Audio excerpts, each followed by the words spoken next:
Final score 32-15. The match just ended. South Africa takes it, wins it in Scotland. Beautiful atmosphere in Murrayfield. I absolutely loved it. That stadium is absolutely gorgeous, I do have to say. And it was a tough match. The final score to me doesn't really tell the full picture on how close the match really was. Jasper Wiese scored the final try for South Africa that brought it to the final score, and Handre Pollard got the final conversion. But the match was a closer game and a nail biter than I expected it to be. I know Scotland's a tough team, but I really thought the way that South Africa has been playing this year, it would have been a wider margin, a wider win. But man, massive love and shout out to Scotland for showing so much heart, grit, and tenacity. The first half, they looked out of sorts. There was a lot of well, first, I do have to say this. The referee intervention today was absolutely abysmal on both sides. It seemed like every 2 minutes there was another penalty being called. And I really think the quality of reffing, not only in this match today was poor, but I think the entire weekend was a poor reffing. Now, we saw a lot of ref intervention today. I know there's some new laws in place, was that the support where only one man can contest for the ball? I don't know. I forgot what that's called, but it was more referee intervention than I would like to see. But I have to say, starting out the match, I know Eben Etzebeth won the man of the match. Well deserved. I loved the way that Makazole Mapimpi played today. Absolutely exceptional, starting it off with two exceptional tries that were set up by the first one, Handre Pollard, with that exceptional cross kick. That thing was a cross kick of beauty, absolute world-class placement and vision by him. And the second one, Willie LaRue, set Mapimpi up with another similar cross kick to get the second try. World-class tries. Absolutely gorgeous to see. Those two plays of just absolute brilliance and world class. And South Africa, they owned the first half to me. They were dominant. They had strong scrums. They were in possession. And I'm not one to shoot a man while he's down. Hendrikse had a rough game today. He had a very rough game, and I was happy to see when they put Grant Williams in the game late in the game. He came in the last, I think, 8 or so minutes of the match, but to me, it looked like he was the calm. He brought calm to the storm for South Africa, because the second half, Scotland owned the second half for the majority of the time. I would say all the way until the 70th minute, Scotland owned the second half. They were putting South Africa on their heels. There were a lot of penalties being called, but there were a lot of mishandles and plays that South Africa was not able to take advantage of.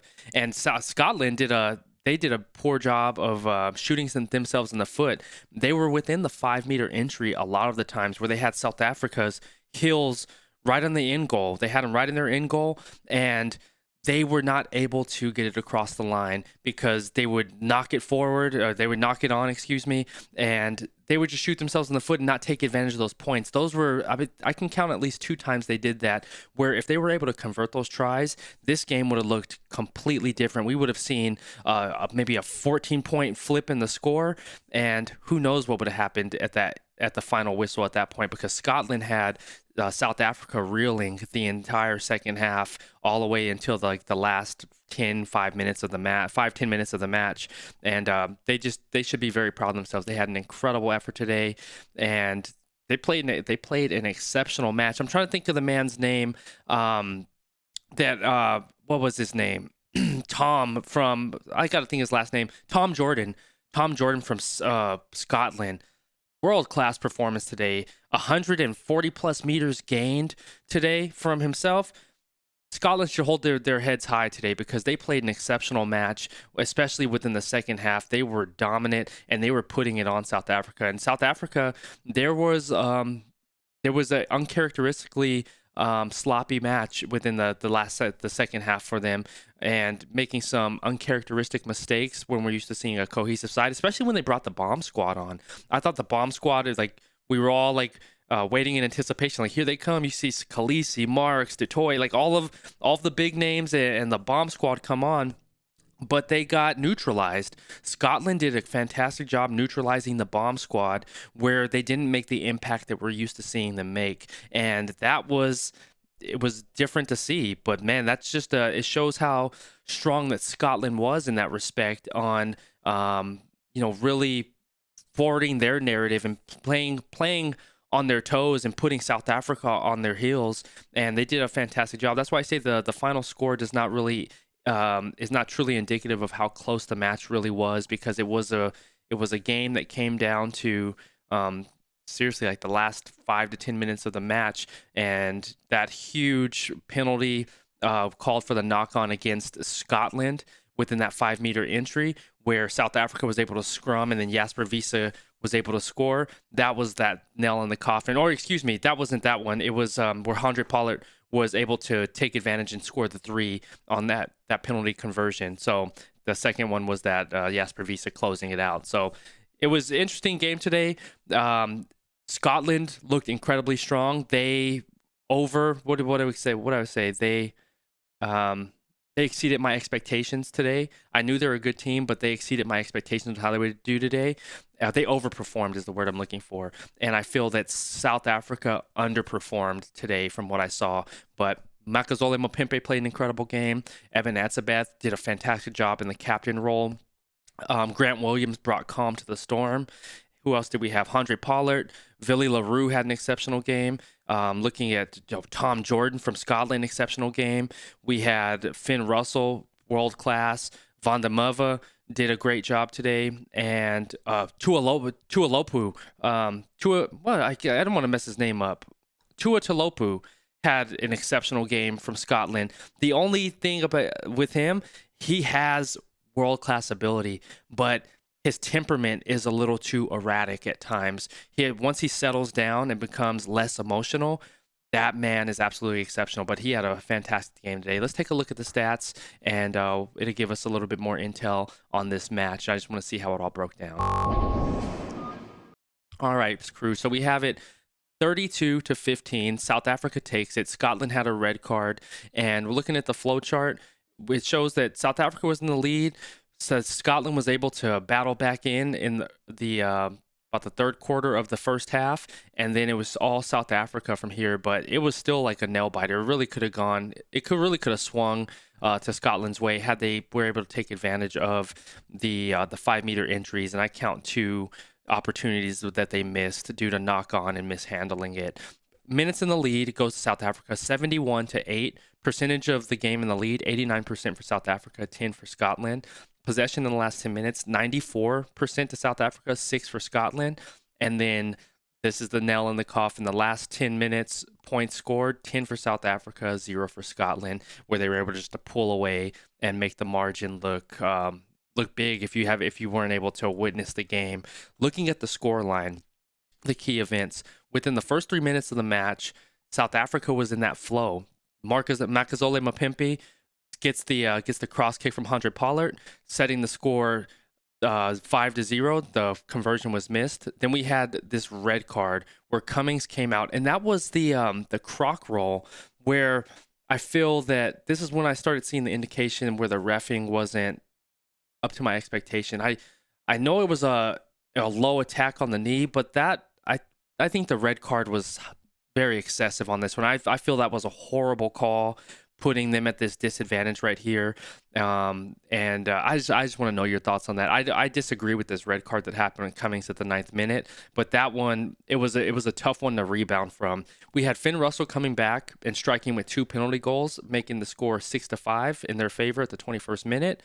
The Toit, he gets the big man rolling through. He gets that line out. It's mishandled, overthrown, but he catches it, makes magic happen, and scores his tries. The Toit gets the try at the 29th minute. Pollard gets the conversion. Then we had Finn Russell with the penalty goal. Then the second one comes with that setup with Willie LaRue to Makazole Mapimpi. Absolutely beautiful, world-class cross kick. Mapimpi fields it, scores an open try on the left side. At the 34th minute, Pollard converts, and then halftime is 19-9. So South Africa they had the upper hand in the first half, and so things were looking in their favor. It was I still think it was an unsettled half from both sides, but South Africa was looking great. Scotland was not looking so great. They looked out of sorts. They looked like they were reeling a little bit, so to speak. And so but they turned it all the way around in the second half. So when they came out, Russell comes out in the 43rd minute. He gets a penalty goal, setting the score 19-12.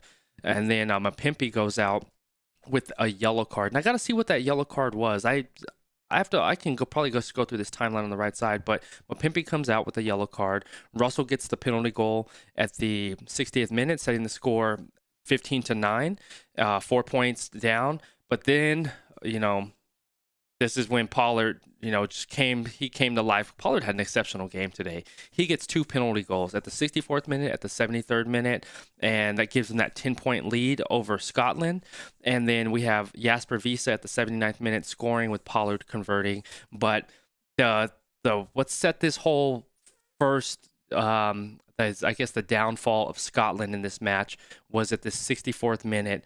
That is when the that knock-on was called within that 5-meter entry, and Pollard was able to convert. That was one of those ones where the refereeing was not world-class today. It was very poor, and South Africa took advantage of it, right? And it took all of the momentum and sucked the air out of Scotland, and they were not able to regain from that. And South Africa took advantage of it, and they just started pulling away, and then we just end with the final score, 32-15. So looking at the 22-meter entries, 1 average point scored for Scotland, 3.2 for South Africa. So South Africa was dominant in that respect. 6 entries total for Scotland, 9 for South Africa.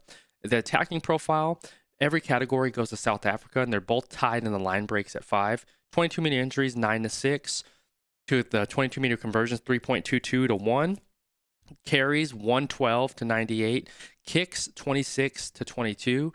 Post-contact meters, 333-303. South Africa wins those categories, but the attacking side was solid from both sides. And the first half, I would say the attacking side from South Africa was dominant, and the attacking side in the second half from Scotland was more dominant. And the defensive side from South Africa looked like there were a lot of gaps today, especially in the second half. So I don't know what happened there, but they were hurting.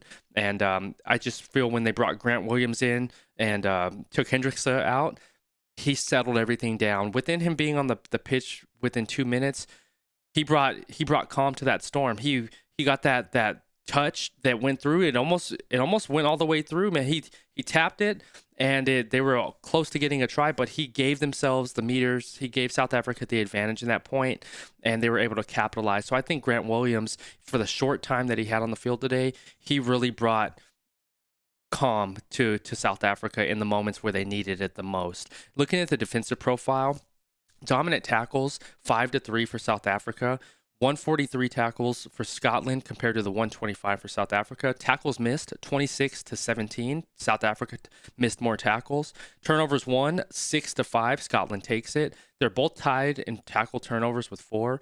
And then tackle offloads allowed, 14 for Scotland, 9 for South Africa. The ruck speed in the 0-3 range, 54% South Africa, 49 Scotland. 3-6, 29 apiece for both. And 6+ seconds, 14 Scotland, 12 for South Africa. 91 rucks won by South Africa compared to the 72 by Scotland. And the last 5 penalties of the match go to Scotland at the 63rd, 69, 72, 78, 78. So that's what I'm saying. Like, the referee intervention, it seemed like every few minutes there was a penalty being called. And so I would like to see that cleaned up. But overall, a great game in that respect. It was a sloppy game, though. I'll have to say that. It was a sloppy game. Tua Pelotu is if I butchered his name before, Tua Pelotu. So I apologize if I messed his name up earlier in this video. So looking at the territory, 54% goes to Scotland compared to the 46 for South Africa. Starting from left to right, 11, 35, 14, and 40. So I like looking at the possession just from the single side breakdown. Scotland starting from their own 22-meter entry, 9, 13, 59% within the 50-meter entry, 20% in that 22-meter entry. And I want to see what their 5-meter entry was, because they were there not for a huge amount of time, but they just weren't able to take advantage. I think it's just the 2 opportunities they had, which could have set the tone of the game, because they had the momentum for the majority of that second half, but they did not turn those into points. Especially, they didn't turn those into tries, more importantly. but 59% within the 50-meter entry. So they did a fantastic job getting into the South African side of the field. And looking at South Africa, goes 11, 20, 52, 17. And South Africa was in the 50-meter entry of Scotland. And then for their 70, I'm trying to think of times where South Africa took advantage or didn't take advantage of the 17, but I can't think of it off the top of the head. And correct me if any place where I missed here in the crew. I'd love to hear your thoughts on this match. Looking at the possession in the last 10 minutes, 94 for South Africa, 6 for Scotland. And then total possession is 56 for the match and 44 for Scotland. So South Africa wins that one. Total set plays, 7 apiece in the scrums. 100% wins for South Africa, 71 for Scotland. Total lineouts, 17 to 13. South Africa takes that.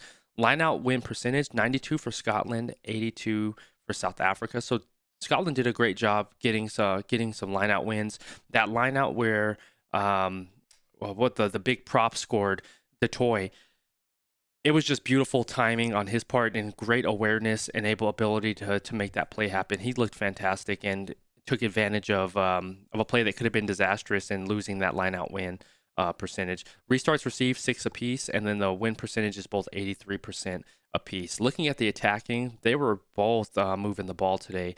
South Africa takes these 3 categories though: passes, ball carries, and post-contact meters. 151 to 148, 112 to 98, and 333 to 303 meters post-contact, and they both tied at line breaks. So the attacking was great on both sides. First half was South African dominant. Second half was Scottish dominant. And turnovers, 6 for Scotland, 5 for South Africa. And total turnovers lost, 16 for South Africa, 15 for Scotland. There was a lot of penalties. Penalties were just outrageous today. Every second there was a penalty. 11 apiece, 1 yellow card for South Africa, 1 for Scotland. And the red card I don't agree with. I think that should have just stayed yellow. But I want to hear your thoughts on that one. And looking at the defensive play today, 148 tackles made for Scotland, 125 South Africa, 26 tackles missed to 17. South Africa had more tackles missed. Tackle completions, 90 to 83%. Scotland takes that side. And the kick ratio, 26 kicks to 22 for South Africa. And then the ratio is 1 and 6.7 for South Africa, or for Scotland, and 1 and 5.8 for South Africa. So overall, an incredible match. Looking at the right side, Lacanio he stepped up and got that huge turnover to bring calm as well to South Africa in the late moments of the match. Evan Etzebeth was great. Hugh Jones played exceptional. Tom Jordan, I had 140 plus meters by himself today from Scotland. Absolutely incredible job by Tom Jordan. Makazole Mapimpi and Tua Pelotu, exceptional today. He just had, once he calms his attitude down as far as his temperament, I think we're going to see a high quality player. He's already a high quality player, but just keeping his emotions in check. Overall, I think it was a great match. A lot of referee interference today. There was great moments from South Africa and Scotland. Scotland, as I said, had a very dominant second half and just was not able to convert at the end. And South Africa had a very dominant first half, and they looked great then, but just they weren't able to enforce their will, especially when the bomb squad came on in the second half, and their defense looked a little bit like there were some openings and gaps, and Scotland was able to take advantage of it. But I have to give a shout out to South Africa for doing enough to keep Scotland out of the end goal, because man, there were those 2 moments of having a 14-point flip. It could have made this game look completely different because they were reeling for a little bit. But overall, I enjoyed this match. I love seeing rugby on Sunday. It was a lot of fun to watch. And, it was just a beautiful day of rugby. I want to hear your thoughts on this match. Who was your players of the match for the game? So I have, for me, for South Africa, it's Makazole Mapimpi, Evan Etzebeth. And for Scotland, it's Tua Pualotu. I can't remember his name. Tui Pualotu. And then Tom Jordan are my players of the match for Scotland. Let me know your thoughts in the comments below, crew. In our descriptions, drop into our Discord. Let's connect offline and chat in the QSN Rugby Pub. I'd love to see you in there and continue to build our friendship and talk about whatever. I love you. I appreciate you. Always stay laser focused on your dreams and your vision. And remember that you are in control. Catch you on the next one, all right? Peace.